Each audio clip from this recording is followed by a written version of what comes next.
There's a difference between being open and being exposed, and too often, in the early stages of connection, we confuse the two. We think if we lay it all out, every scar, every fear, every tear we've never admitted out loud, it somehow creates closeness. But here's the hard truth: your deepest insecurities are not his to fix. They are your responsibility to understand, to nurture, and to heal, not because you need to be perfect, but because giving someone the weight of your wounds too early is not vulnerability, it's emotional outsourcing. It's asking someone else to take accountability for the parts of you you haven't yet made peace with, and you might believe that sharing everything, yourself, doubt, your body image struggles, the ache of not feeling enough, will make him love you more. That he'll see the brokenness and want to stay to prove he's different. But real love isn't built on rescuing. It's built on mutual strength, on choosing each other not because we're unfinished projects, but because we're two complete humans still growing. When you hand over your insecurities like confessions, hoping for acceptance, you're also giving someone a power they may not be mature enough to handle. He might affirm you at first, but eventually what you revealed in rawness could be used against you in silence. Or worse, he might lose respect for the woman who didn't respect her own process.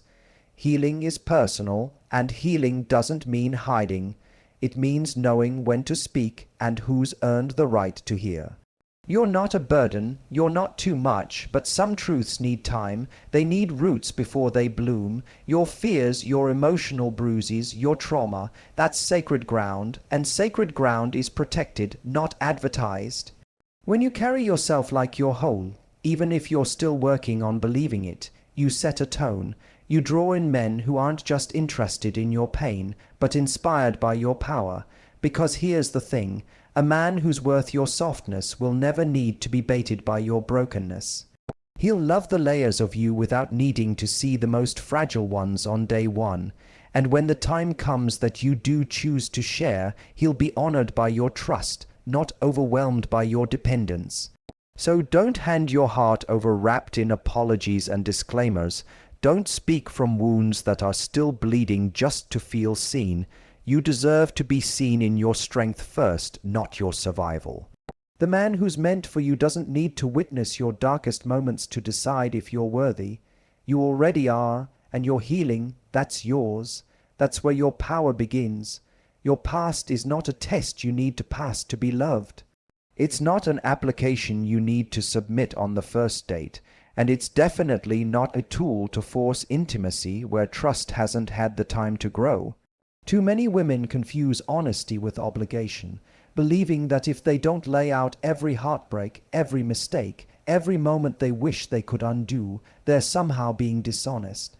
But the truth is, you owe no one the chapters of your life that were written in pain, especially not before they've proven they can read them with compassion, not criticism. Oversharing too early doesn't build connection, it builds confusion. You're letting someone skip the foundation and walk straight into the attic.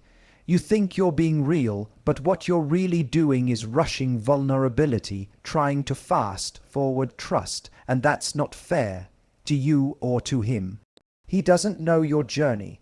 He doesn't know what it took for you to get here. So when you pour out everything too soon, you give him the ability to define you by a story he didn't live through. And the wrong man. He won't see the strength it took to survive. He'll see the struggle and quietly measure your worth by it. The right man will want to know your past, yes, but he'll also want to earn it. He'll want to hear it after he's shown you he can handle your present. He won't need your trauma to feel needed. He'll need your time, your mind, your soul. And when he's earned your story, he'll hold it with reverence, not reaction. But if you hand it over too quickly, if you reveal the most personal parts of your life to someone still trying to remember your favorite color, you risk letting your history become the highlight instead of your heart. You are allowed to keep parts of your life sacred until someone has shown consistency, not interest. Consistency, because interest fades, consistency shows up. And when a man is consistent, when he's patient, when he listens before he judges, that's when you start to peel back the layers. Not because you owe him transparency, but because you trust him with the truth. Your past is part of your story, but it's not your identity. It's not what makes you lovable, it's what made you wise. So let your story be a treasure, not a transaction. Don't hand it over like it's a discount to earn love. Let someone prove they're worthy of hearing what shaped you. Not everyone deserves the map to your scars, because some people will trace them with care. Others will poke them just to watch you flinch. So wait. Wait for the man who doesn't ask for your past to be laid out like evidence. Wait for the one who creates a future so safe, so steady, that sharing those old chapters feels less like bleeding and more like healing. There's a difference between building a relationship and surrendering control, and money, your income, your savings, your debt, your goals, is not just about numbers, it's about independence, it's about power. It's about the life you've worked hard to create for yourself, and that is not something you owe to anyone too early in the process. Your financial details are yours alone, not because you're hiding anything. Not because you're playing hard to get, but because your value isn't found in what's in your bank account.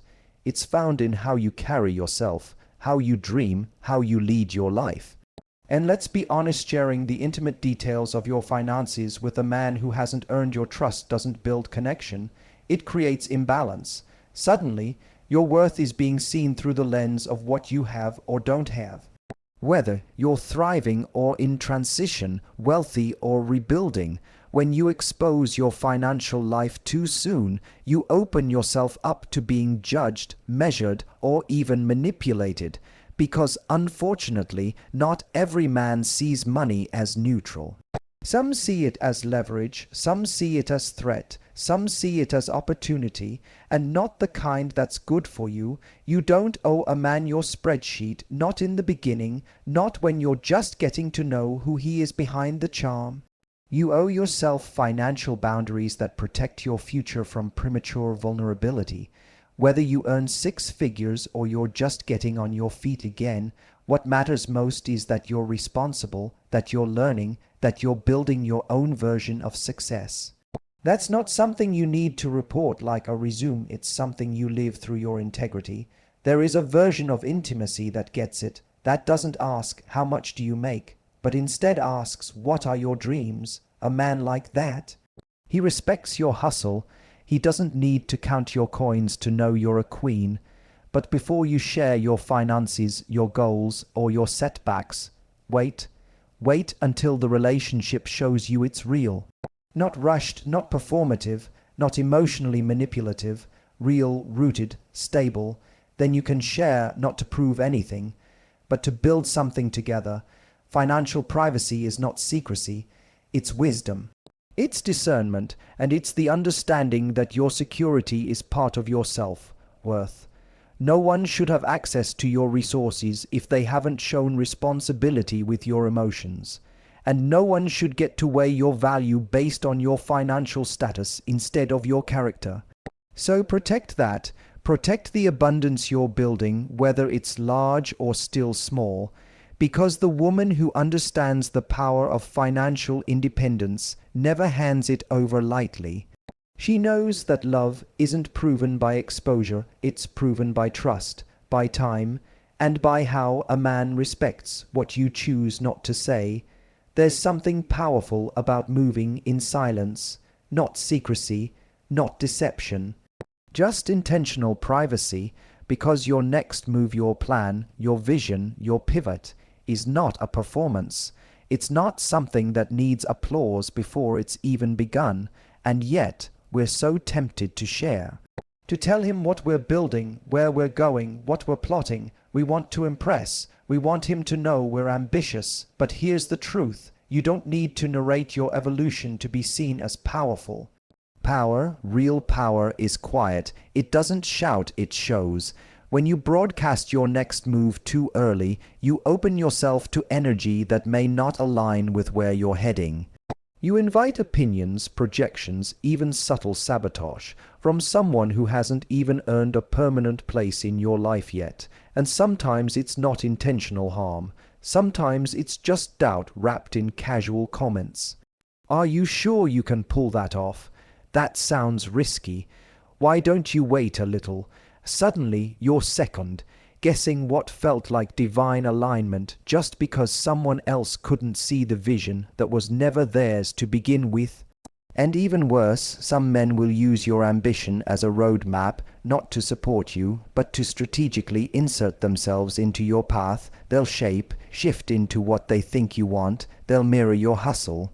They'll pretend to cheer you on, but only so they can stay close to your glow. But as soon as they realize your light isn't dependent on their presence, they'll pull back, because not everyone wants a strong woman to rise. They want her to need them to rise. Your next move is sacred. Whether it's starting a business, leaving a job, changing cities, going back to school, setting a boundary, or just finally choosing peace, keep it close until it's real, until it's rooted, until no one else's words can water it down. Not every dream is ready to be spoken. Some are still in seed form, and when you plant something valuable, you don't dig it up every time someone asks what it looks like. You protect it, you nurture it, you wait. Let your actions be the announcement. Let your success be the reveal, because the right man won't need the blueprint of your every plan to respect your brilliance. He'll see it in how you carry yourself, he'll witness it in your consistency, and if he's meant to be part of it, he'll align with your pace, not pressure you for your process. So hold your next move with care. Move smart. Move quietly, and when it's time to speak, let it be from a place of progress, not permission. You don't owe updates. You owe yourself the space to grow without interference. Silence isn't weakness, it's wisdom. And the woman who doesn't need to announce her next move, she's already ahead.